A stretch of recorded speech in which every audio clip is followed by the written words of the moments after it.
I was actually fairly excited for this update a week ago. A South African line for Britain, a new Bradley, and an AMX 13 for France. It actually seemed like Gaijin were filling some major gaps. Then the dev stream comes out and, as I'm sure I'll explain in greater detail in a future video, turns out things aren't so great. The changelog came out for the dev server and, surprise, now Gaijin is banning sound mods in Realistic and Sim. People are, understandably, pretty surprised and upset by this decision. I've already expressed my dissatisfaction on the content creator Discord, but I figured it might be a good idea to explain Gaijin's reasoning, why they're doing it now of all times, and how this situation could probably be handled with a bit more nuance. As I'm sure most of you already know, Gaijin's reasoning for this change boils down to sound mods possibly being used to exploit the game. Specifically, they cite some mods that disable the player's engine sound while boosting the engine sounds of enemy tanks. This would essentially let players have a sort of auditory wall hack. It's worth noting that this decision isn't spontaneous. This was spurred by a very specific incident. As noted by a Gaijin employee, I'm afraid this is the new rule. Recently there was an accident during an official competition.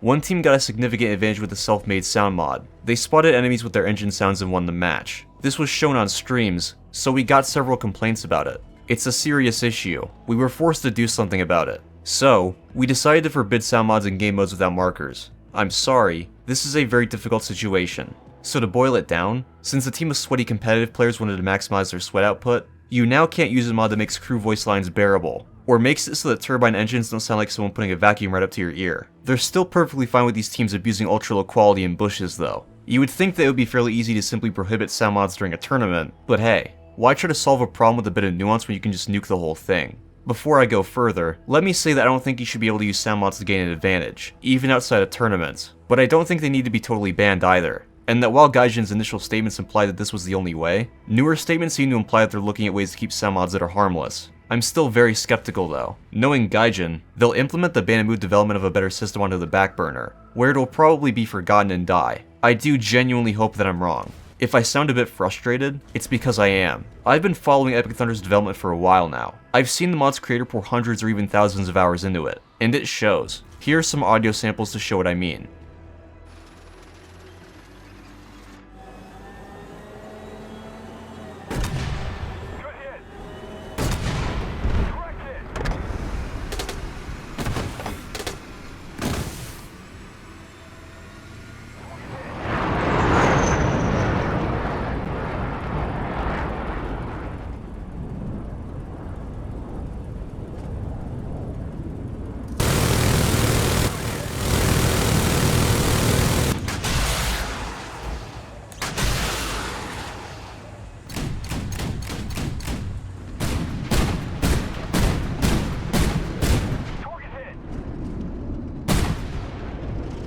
All of that work is possibly going to be for nothing. War Thunder's audio system can already be abused without mods, so it sort of feels like they're focusing on the wrong thing here. I don't see what would be so difficult about making it so that certain sounds couldn't be overwritten by a mod. I don't know if some sort of mod whitelist system would be possible, but for some of the larger sound mods that could be very helpful.